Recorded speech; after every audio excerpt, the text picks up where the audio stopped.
All right, we are live. Hello and welcome, everybody. Thanks for joining us. We'll probably get really into the content for today in a few minutes.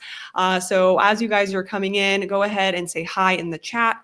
It should be open for you to comment and let us know where you're calling in from. A lot of people have already said hello. Hello, Andy, Dante from Italy, Janie Burke from Bainbridge Island, Washington. I think I've actually been there, strangely. And then also Shauna's here. Marie and Allison had posted earlier. So if you guys are here, welcome. Thank you for joining us. I wanted to introduce everybody to Cinthia, who is so gracious to come and share SEO knowledge here. She is doing health and wellness SEO specifically. So welcome, Cinthia. Thank you so much for being here. Thank you so much, Kat. And I'm super excited to talk with you and talk with everybody about SEO. I think it's one of those things that a lot of people are nervous about, and I just want you guys to not feel nervous about it anymore. Just great. Feel good about it, actually. Yeah, that would be such a relief for many. Can you share a little bit about what you do, like in a kind of nutshell? Yeah, sure. So like you said, Kat, I help health and wellness practitioners get clients through SEO practices. And I run my company, Digital Bloom IQ, which I recently rebranded. And I decided that health and wellness was there's so many people searching for health stuff on Google.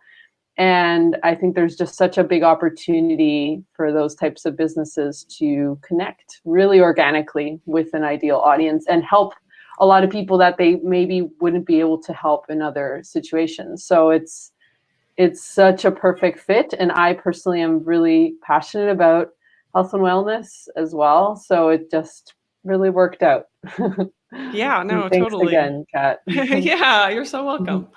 And some more people are jumping in. Sandra from Scotland is here. We have like a really international crowd. Thank you for joining. Sai, founder of Crowdcast. Hi, I love you. I hope you are doing well over there in Oakland, California.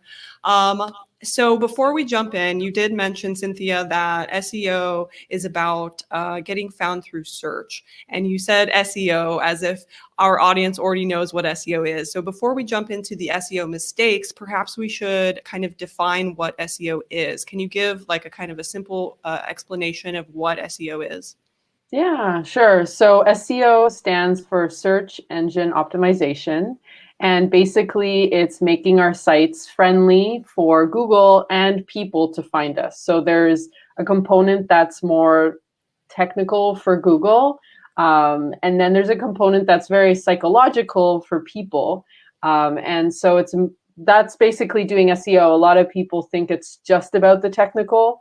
And it's not actually. There's this human and thought component that should go behind it. And the cool thing is that a lot of you are probably already doing SEO to some extent. You know, if you are connected with your ideal audience, you know what their worries are, right? So you naturally already write for this type of person.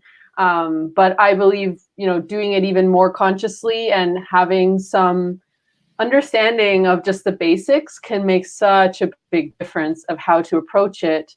And it can just be actually really natural and really easy. It doesn't have to feel like an algorithm that we're beating or anything like that. It's just kind of the rules of the game of having a website and having an online presence. Yeah, totally. I love how you bring in, it's like the technical piece, but also the psychology piece. And I think for the audience today, which is primarily therapists, that's going to really speak to how they already think. Like, I feel like therapists already have the skill of, as you said, knowing what people might be searching for. And so that's going to be a great benefit if a therapist can tap into that for this. Totally. Like I said, the great thing is you're already kind of doing it. So sometimes some small tweaks can already make a big difference of how your how your website's working in your favor, right? And it's kind of just like spreading more love around the world. We love it heart-centered over here. Yes, we're all loving. We have to have some like heart filters like floating while we're talking. Let's go ahead and jump into the 3 common mistakes that we see, or that you see, like health and wellness and maybe therapists also making on their websites. I just lost the video from you, Cinthia. Are you still there? Oh, yes, I'm here. Okay, it might be a internet speed issue. Let's see. I don't know if I can see any still settings. see me? Oh, it says it's waiting for Cinthia to reconnect. Oh, there's probably just, oh yeah, it came back. You're back. You're back. Your video and everything is back. Temporary tech issue. Yeah. Okay. Awesome. Perfect. So yeah, so let's jump into the three common mistakes. That's what it was. Awesome. Yes. All right, cool. So mistake number 1 is prioritizing quantity of blog posts or content versus quality. So this is a very big misconception. And actually, a lot of these misconceptions are based on things that were true in the past. So maybe 10 years ago, if you did post, often, then your ranking would, be better. But nowadays it's flipped around, and actually Google and people, we like quality content, right? So when I say quality, I mean long blog posts, at least 1,000 words, with real information that we know that someone would benefit from. And so instead of worrying about posting, every week, maybe think about posting once a month and it being a really meaty and helpful piece of content that someone you can literally like name someone, either a client or an ideal client or someone who's been contacting you in your audience who would like love that piece of content. Mm-hmm. So that's really important, and a lot of people don't know that. They think, oh, I have to post all the time, and it's not true. Now, if you're starting, of course, it's good to, like, if you have a brand new site, I always say,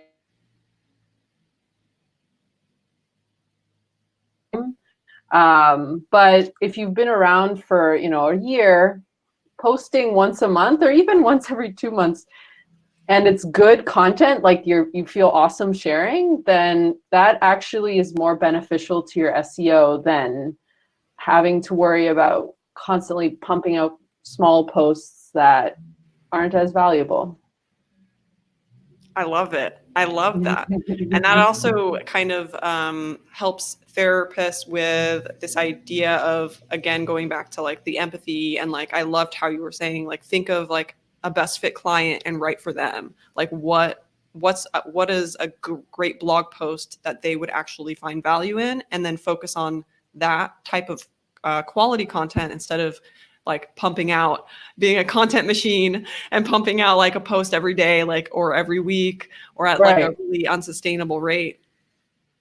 Yeah. Now there are people who love to write, and if you're like a blogger type and you like just have so much to give that you are writing long posts once a week, then do it. Like, I'm not saying you have to, it's not about the frequency, it's just about the quality. So if that quality is still there and you have the energy and the time and everything to put out that, then of course, write as much as you want.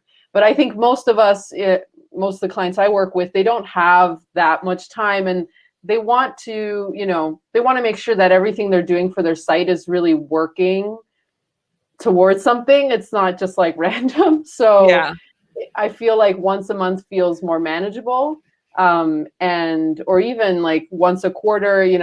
The cool thing is it simplifies all your marketing as well. If you think about posting one really chunky guide or like a really long list of tips, and you resharing that across all your marketing, it suddenly simplifies everything. You don't need to worry about what am I going to say on social media? What am I going to say on all my other platforms? It's just like one thing, and you're able to use it, and show the different sides of that one piece of content, that one question that you're answering. Yeah, totally.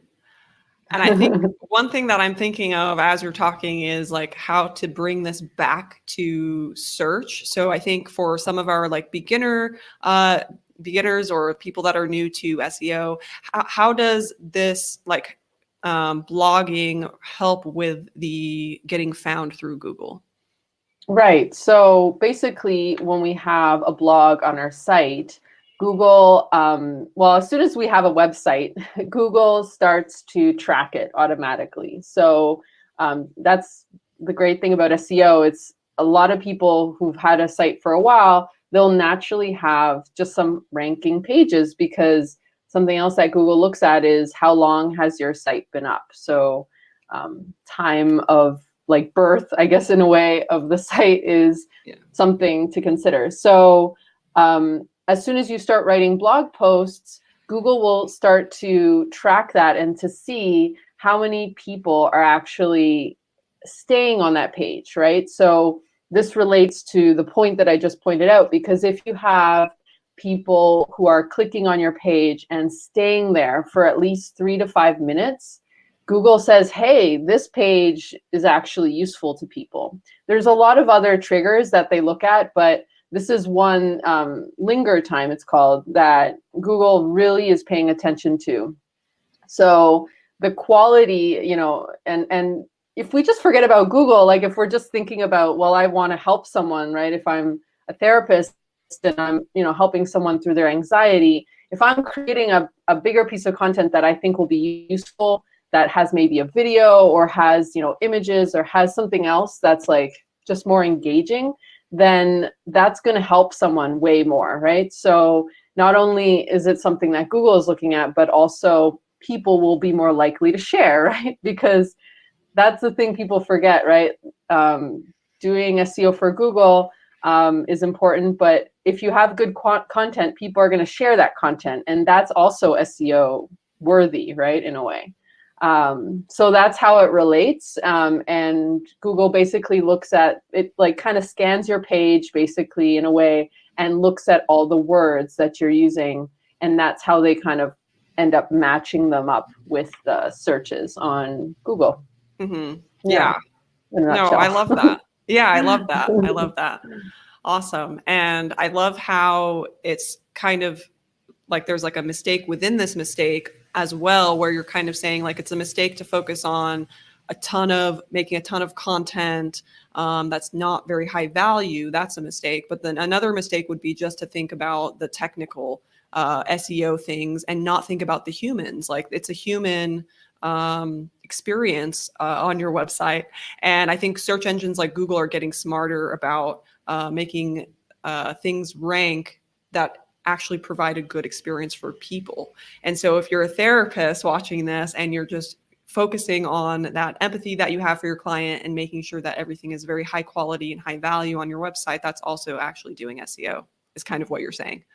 Yeah, exactly. Yeah. Google, from that point of view, Google has gotten better because it's focusing on like the human experience, right? There's still other things that you could say, okay, that doesn't feel as human, but overall, they just want to serve you the best content, right? The best, most valuable content. So if you're doing that, already you're kind of ahead of the game. And part of that is the quality factor of, quality is subjective in a way, but I think if we know our audience, then we know what's going to be valuable to them, like what's going to be something that really impresses them.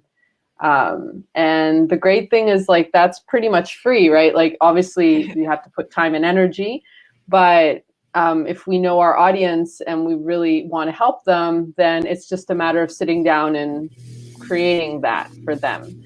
And then once that's up, it's going to start working in our favor. Yeah, totally. I love it.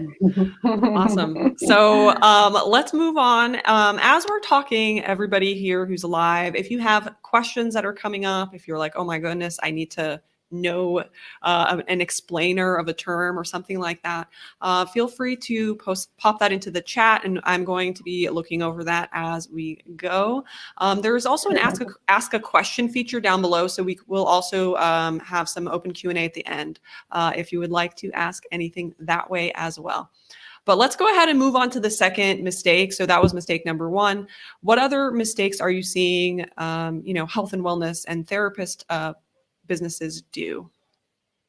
Right. So the second mistake that I see across the board, so it's kind of a common misconception, is that a lot of business owners create amazing content, but then they don't share it. They don't go out and like take that extra time to build a backlinking or an outreach strategy. So let me explain what that is. So another factor that Google looks at when it's looking at your site quality and just how worthy it is, like to show up in the results, is it looks at other sites that point to your site. So the analogy that I love to use is, if you live in a neighborhood, right, you just moved in, and you never like talk to anybody, and everybody's like kind of scared to, like, for whatever reason, like no one approaches you, and like everyone's gonna start to feel, it's very human nature, like, what's going on in that house? Like no one said anything, right? And it can feel kind of sketchy, right? Yeah. And so the same thing goes with Google. If it sees that your site isn't being linked from other sites, especially other authority sites, it's not that it's going to think it's spammy, but you're going to have a harder time to rank because you're just not relating to any other sites. You're kind of like isolated, right? And this is especially, I'm sure, Kat, you see this a lot, like building a site and then never sharing it is just like, it's like you're an island, right? And the internet is a very big place nowadays. So basically, the way to correct this is to have an outreach plan. So what's an outreach plan? An outreach plan is super specific to SEO, because not only are you sharing on your social media, but you're specifically reaching out to other sites that would potentially link back to your site. So this is a very intentional way of going out and looking for links that doesn't have to feel icky, because I know a lot of people, maybe cold email, and there's lots of strategies, but you can actually do this in a very heart-centered way where you're just building collaborations and connections. Just like, Kat, I reached out to you and we started talking, and now we're on a webinar together. Yeah. So there's a lot you can do there in terms of just building kind of a connection and having your site begin to have links back to it from other sites. So yeah, that's my second, and that's something that a lot of people don't talk about when it comes to SEO. A lot of people talk about keywords. I get it, they're important, but having an outreach plan is going to make sure that content is already getting out to people, right?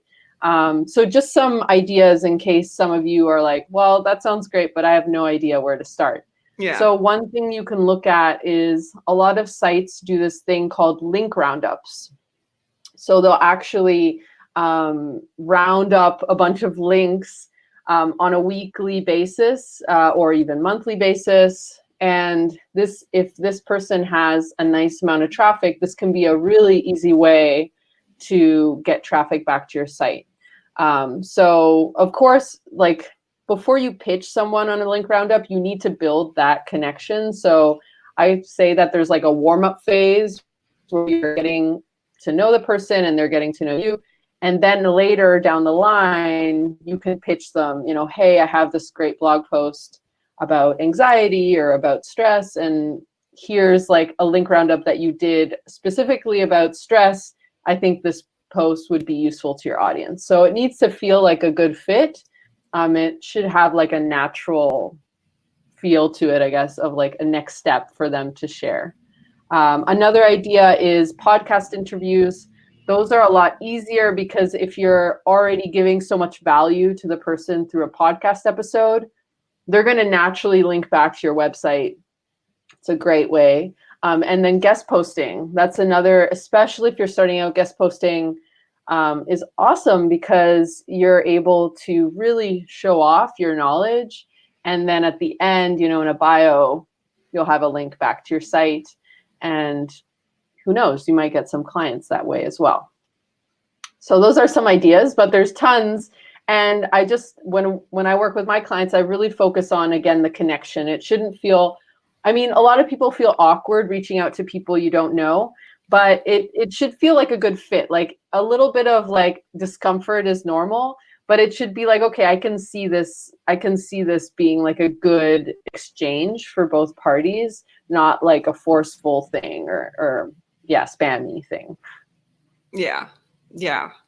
So, and how would a therapist locate, like kind of do that research is a question that I could see some of our watchers maybe having at this point, is like, you're saying like, find people and build a relationship, but like, is there a good like first place to start searching? Should they just use Google and go like, oh, depression blogs or something like that? Like, is there a like, what's the absolute first step into finding places to get links from? Yeah, so Google is a great place. You could start Googling other sites. I recommend starting with a site that is slightly more advanced than you. So like, maybe the Washington Post isn't like your first pitch. Unless you want to aim high, but like people who are like maybe a little bit higher than you who aren't necessarily like exactly doing what you're doing. So I talk a lot about peripheral businesses. So for example, you and I, Kat, we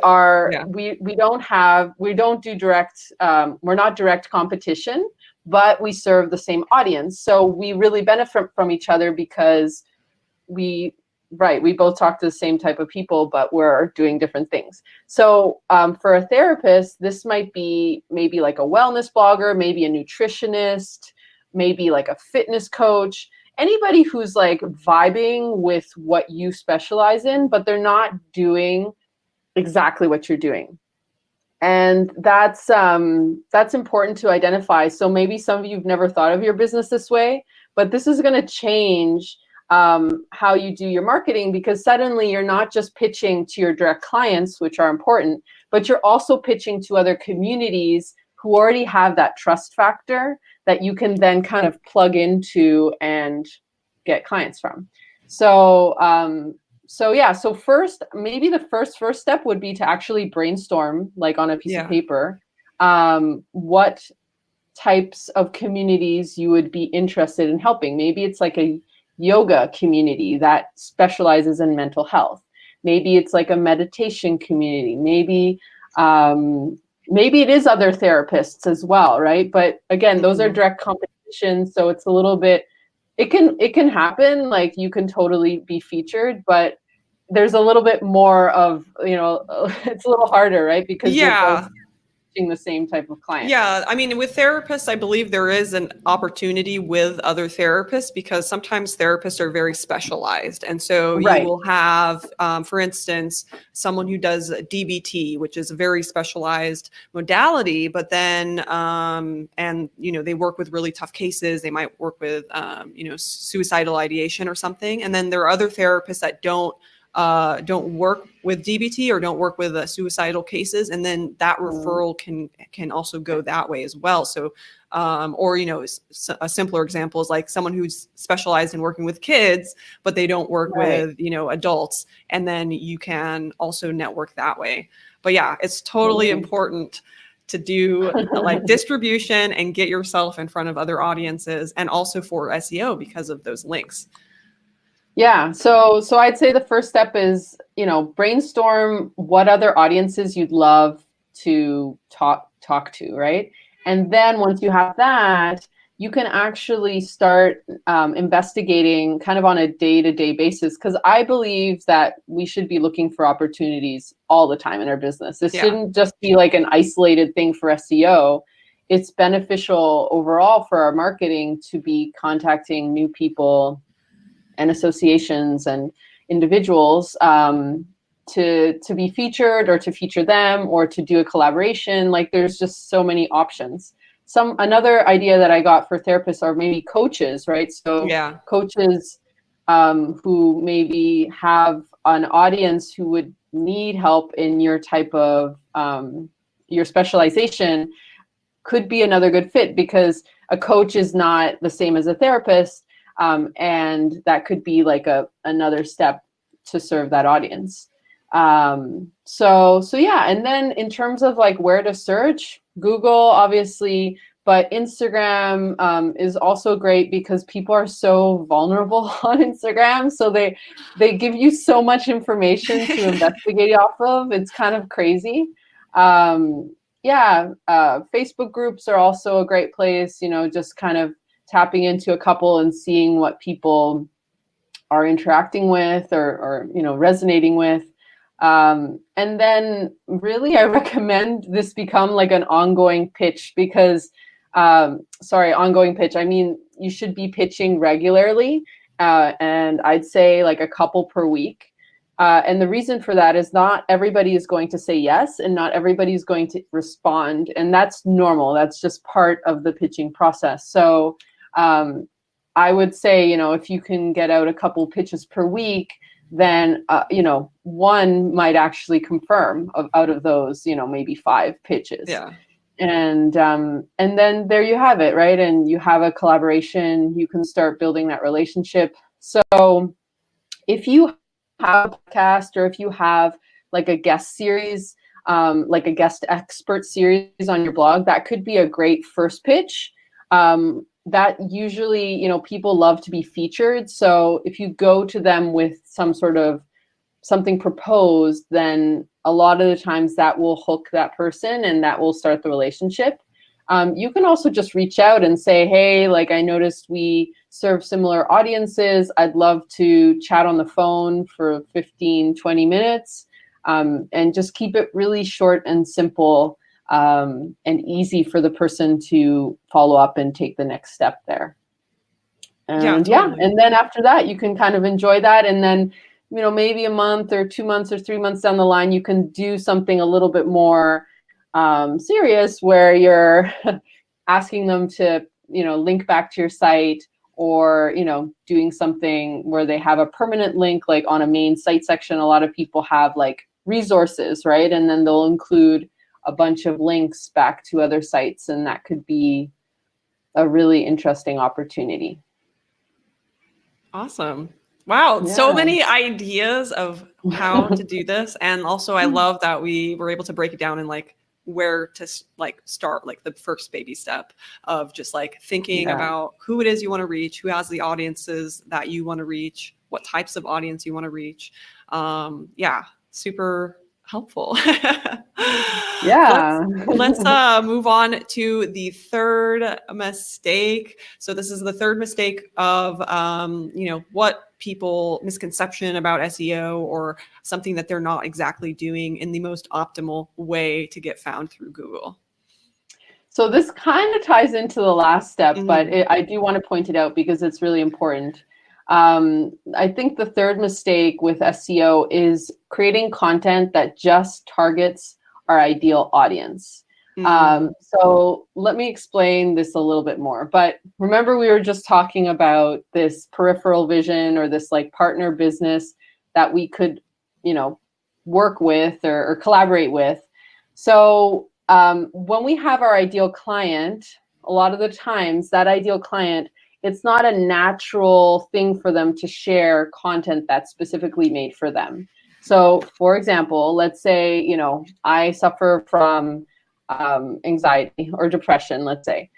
So if I'm reading a blog post that someone wrote about depression, unless I know someone who's suffering from depression, I'm probably not going to share that on my social media. Like, hey, I suffer from depression. I mean, some people do, and that's great. But a lot of, especially for therapists, right? These are very intimate and personal topics that we're reading at like 2 a.m. when we're freaking out or whatever. And we don't want people to know.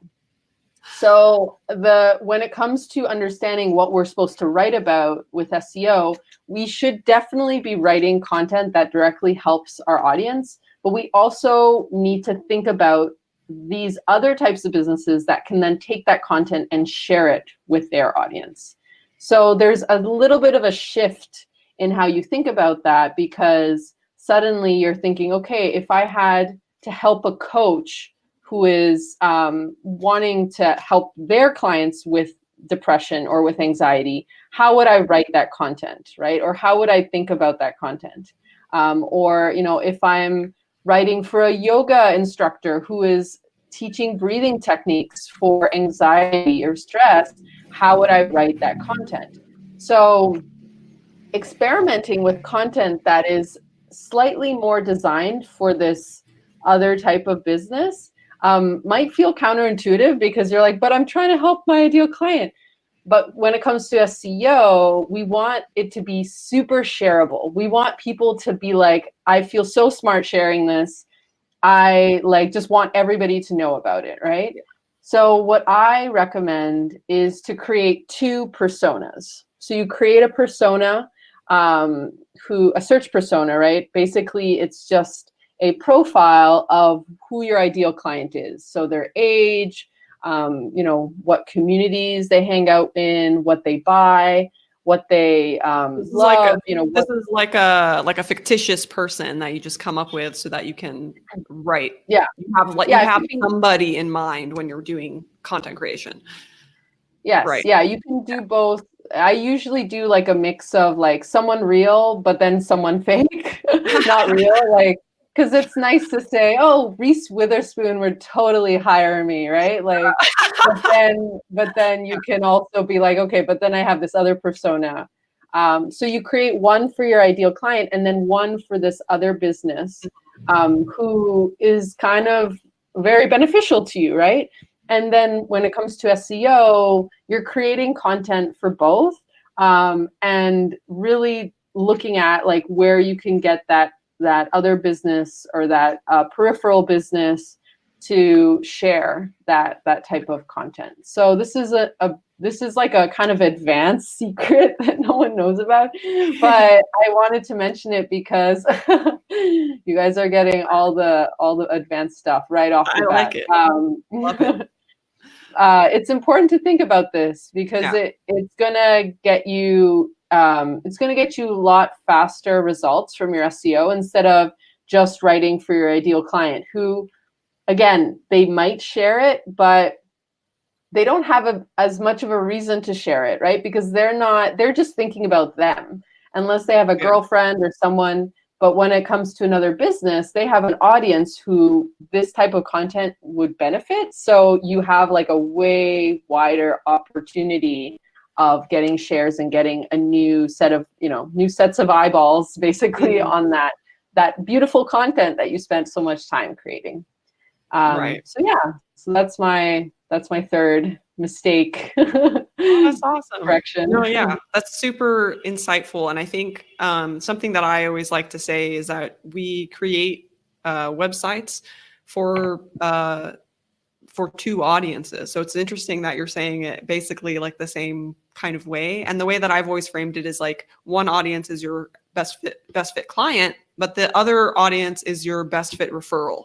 So who do you want to get referrals from is what we exactly. In therapy practice lingo call it, is building that referral network where you have clients that are getting coming into your practice because they saw a great blog post that you wrote, or they downloaded a free ebook that you created, and they found it really helpful for in their medical practice for their teen girls who are showing signs of eating disorders, right? So maybe you made the ebook that helped that doctor with their clients, and then that's a way that they're going to be linking to your site, sharing your resources, and actually getting you clients in the door. So I love how human you're making SEO.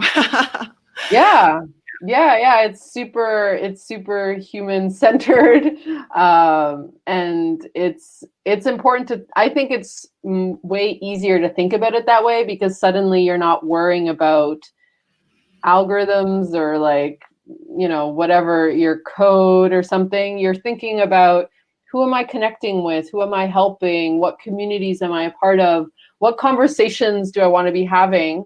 And everything else will happen, right? Like the technical stuff, but you're basing it from a place of humanity, right? And thinking about how you can help other communities and other people. So awesome. Yes, help all the people. That's what I'm talking about. Help all the people through Google.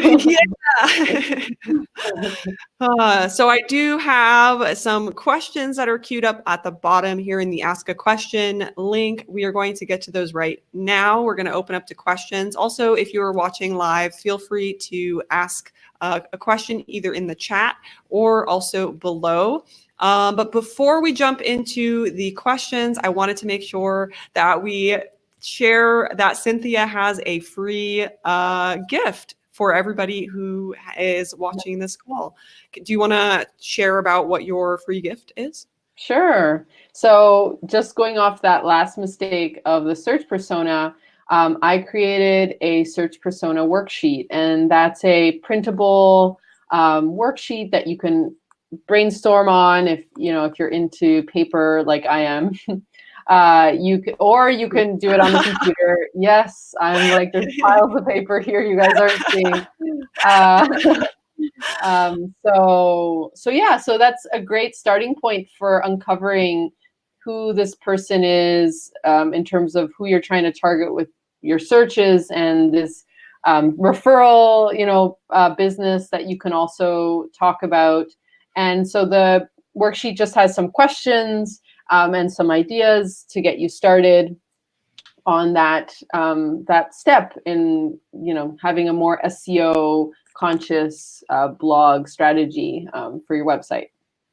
Yay. Thanks so much for sharing that with us. So I did just activate a button. If you're watching in the webinar platform, you'll see the button is down below. It says free search persona worksheet, and it will link you direct to Cinthia's free gift. If you're watching this in the blog later on, you will probably find the link in the post itself further down on the page. But yeah, search persona, that sounds so cool. And I think that it's helpful to have that also for that like content creation, like going back to the first mistake that you were talking about of, like trying to create a ton of content instead of creating quality content. If you have a really clear search persona, it should help you with creating content just for them. Totally. Yeah. It should really be centered on what you want to talk about, but also what will help them. And so taking that time to understand that and to feel confident about that is going to completely change how you approach your blog. And you're probably going to feel way more motivated to write and to create content. It's just going to feel just easier and more flowing, I guess, in a way. Yeah. And also if you do go into like video content, which is also super good for search, if you go into like video content, you can actually like look into the camera and you can speak directly to them. So it's like really cool to like have like that person that's on the other side of the lens that you're actually addressing when you're doing video content as well, which I love. I love it. So awesome. Super helpful. Yay. So let's check out the questions. We have 2 queued up. If anybody watching has further questions, please do not hesitate.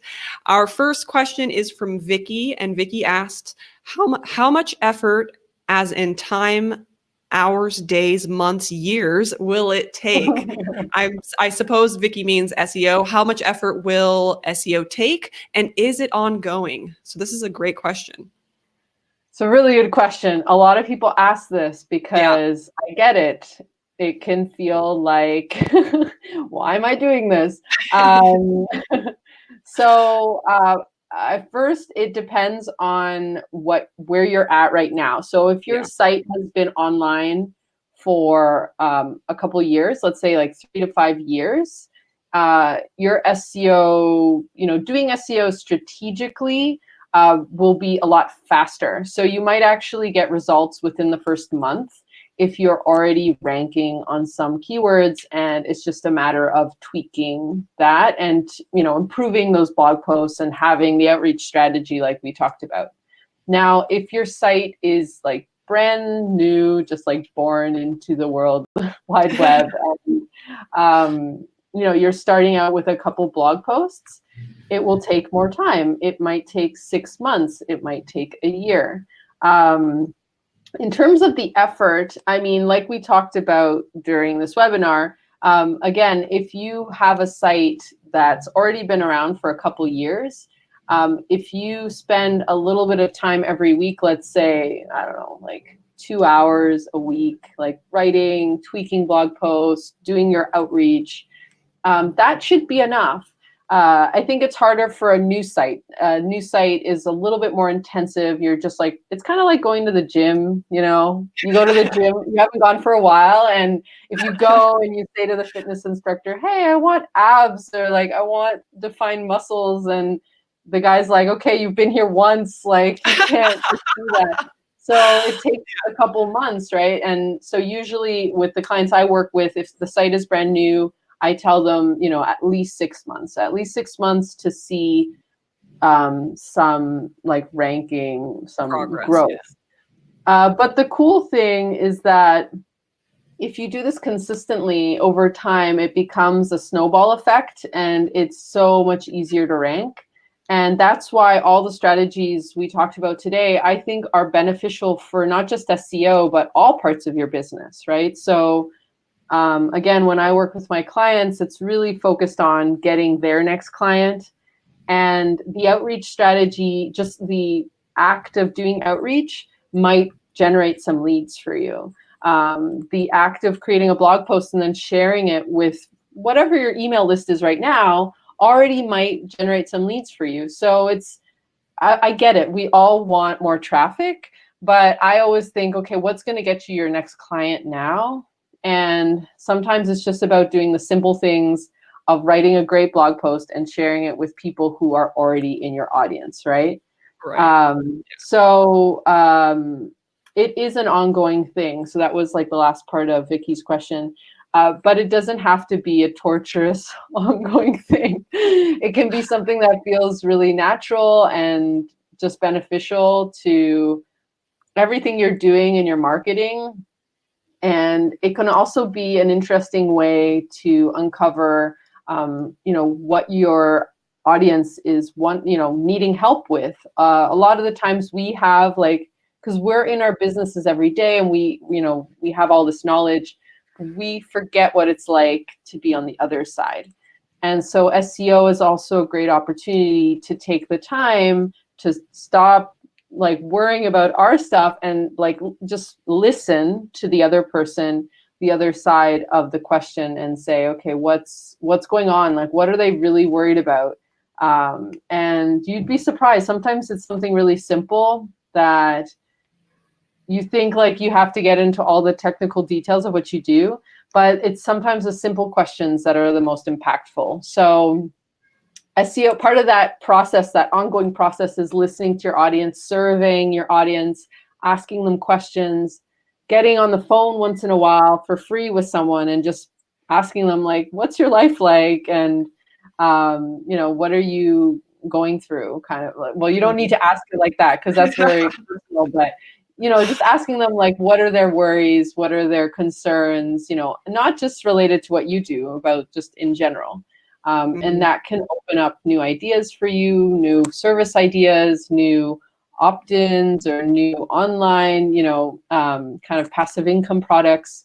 Having that knowledge can really, really benefit you. So yes, it is an ongoing process. Yeah, it is an ongoing process, but the benefit is so big that it makes sense to find a way to kind of incorporate it into your week. Like you said, you were saying set aside 2 hours to write a blog post or tweak something or do your outreach. I think if you have it in your schedule, it makes it a lot less overwhelming too. So if you have actually like dedicated time for like, this is my SEO time, and then, break things down, like kind of what you were saying, like the first step, if you wanted to start doing outreach, would be to, make that list of the audience that you want to reach. So can you, write that down, set aside a specific date in your schedule and then do that. And then also kind of set aside more time perhaps to like make a plan and schedule that too, and just follow your plan. It Yeah. doesn't have to be, it doesn't Cool. have to be, yeah, it doesn't have to be complicated and scary is basically. Totally. And I Yeah. also really loved the analogy of showing up at the gym and wanting to have muscles like the next day. So a good analogy for therapists specifically is most therapists, if not all of them, have had those clients that come in for like one session and then they're like, oh, why isn't my anxiety gone? We already had a session. So it's like kind of a similar story here too. So it's like SEO, you're not going to do SEO in 2 hours. And it does take a little bit of longer work than a lot of people expect, but it's possible. And you shouldn't lose hope. And it can be human and easy and full of heart. So. Yes.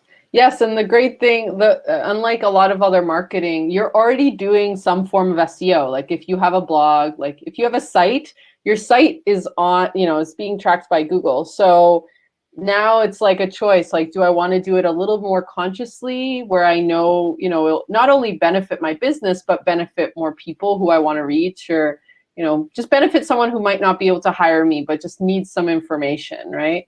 And then that can shift your thought pattern around it of, okay, I'm not going to just let this thing run wild. Like I'm going to be thoughtful about how I want to do this. And I do believe it can, be very profitable in the long run. It can be very powerful because, like I said, a lot of people are searching for health related stuff on Google.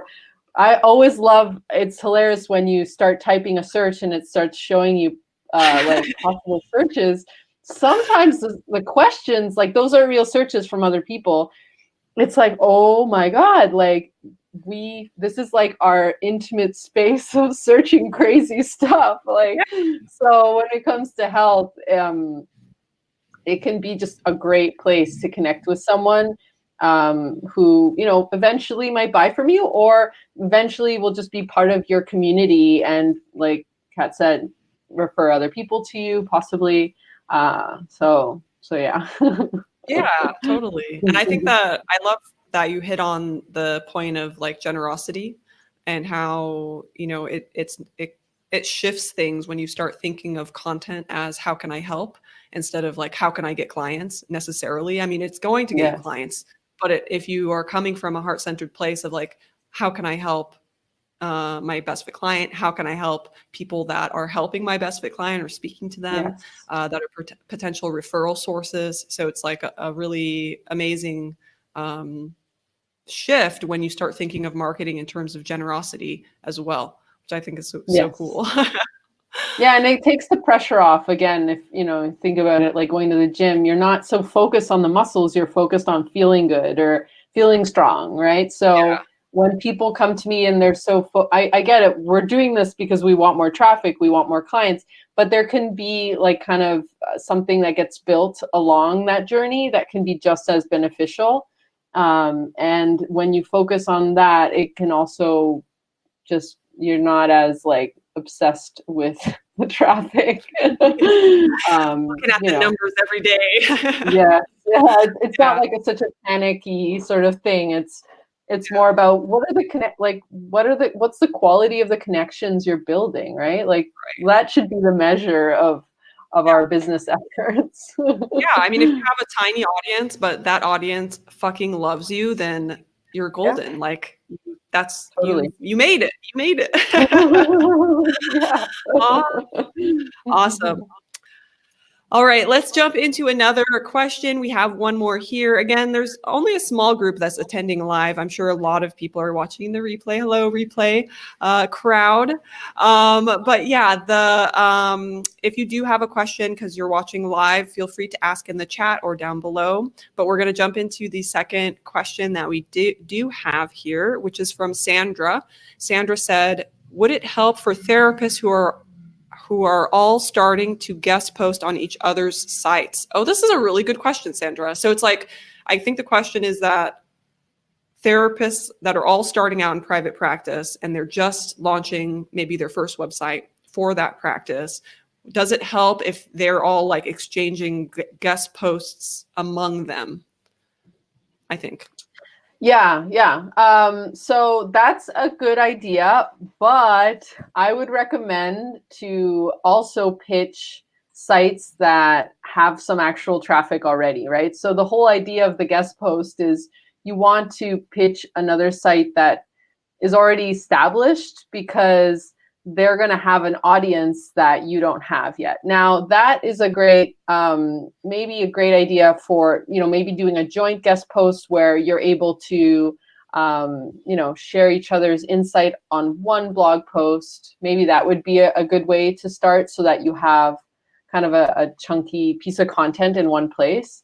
But I would recommend finding other sites that are actually more established, slightly more established. So again, maybe starting with like something like the New York Times might be too much, but who knows? Maybe Mind Body Green, could be. It's quite competitive, but you could try getting a guest post on there.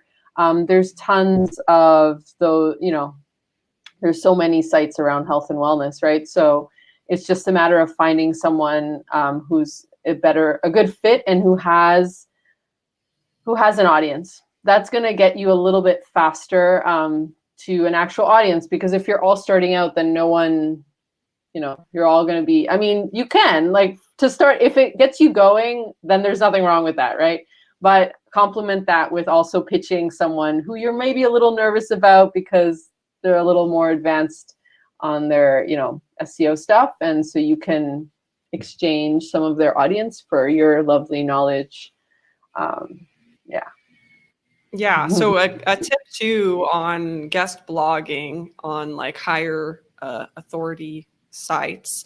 I actually did get a blog post published on Mind Body Green. It's funny that you mentioned it. So I wrote about being angry as a sexual abuse survivor. So if you type, I don't know, anger as a sexual abuse survivor, it probably comes up in the search. But the way that you get those types of posts is you go to their website that you're thinking about guest blogging for. And usually you can scroll down to the very bottom and it'll have a link for contributors or write for us or call for articles, anything kind of like that. You'll want to see if there's any kind of link that makes it clear that they are actually accepting guest posts. You click on that link and it'll actually tell you what it is that you want to do in order to submit to them. And you want to write your post in advance, usually.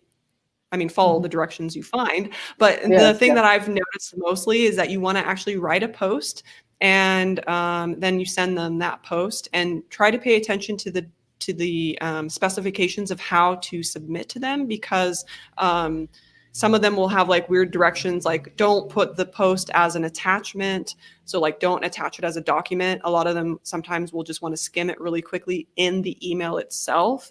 So things like that, you'll want to make sure that you just follow that to a T so that you're not wasting anybody's time and you make a really good first impression.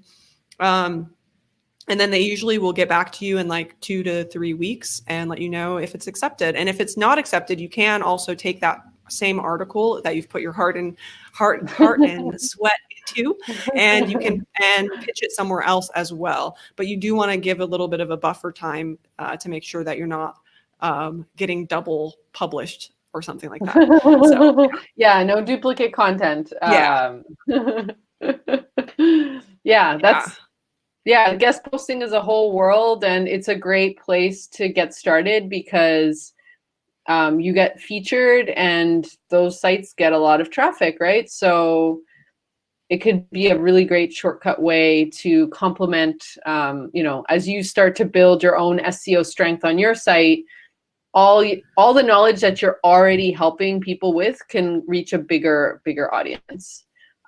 So definitely, it's a good choice. Podcasts are also great. I'm a big talker, so I personally love to get on podcasts. And that's also just like really easy, right? Because you don't have to write anything. You just have to show up and talk and be yourself. It's great. I mean, you have to prepare a little bit, right? But if you're already really passionate about what you do, then it's like really natural to get on a podcast episode. And most of them nowadays are super informal, so it's very easy for anybody. You don't need to be like a professional voice coach or something. Yeah, totally. I love podcasts, and I love this as well. Like, so webinars and lots of other types of content that you can participate in. And I think the other thing I wanted to add was that in terms of your website, it also is a credibility factor if you have guest posts in high authority sites. So Sandra is saying, this is a great idea. It makes sense. Such lovely advice and support. You're welcome, Sandra. But yeah, so in terms of the guest blogging for SEO, that's one factor. But then also as like a website person, I can't help but mention that it's a credibility feature as well. So it's going to really help your website visitors trust you if they see recognizable brands on your site. So you can go to my website, empathysites.com, and you'll see like an as featured in bar. And so when you get enough guest posts, you can actually feature the logos of the different places you've posted for.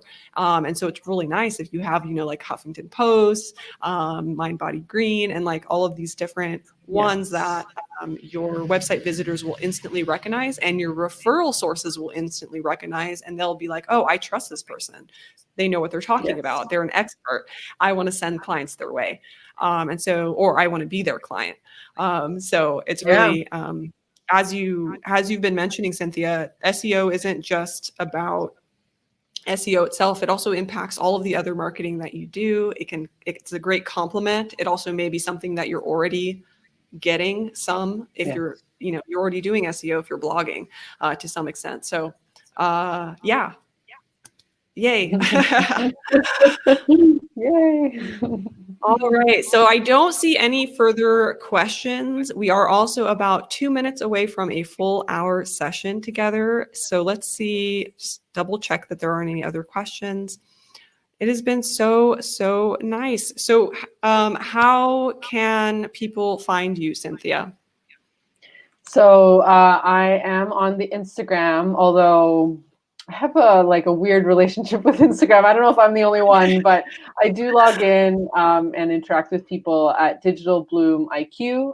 And then my site has a lot more information about search personas and doing SEO for health and wellness, since I recently niched kind of all my blog content now is like really focused on that type of business and how to do SEO for that. So it's digitalbloomiq.com. Okay, digitalbloomiq.com. Awesome. I will definitely put all of your links in the chat once we stop.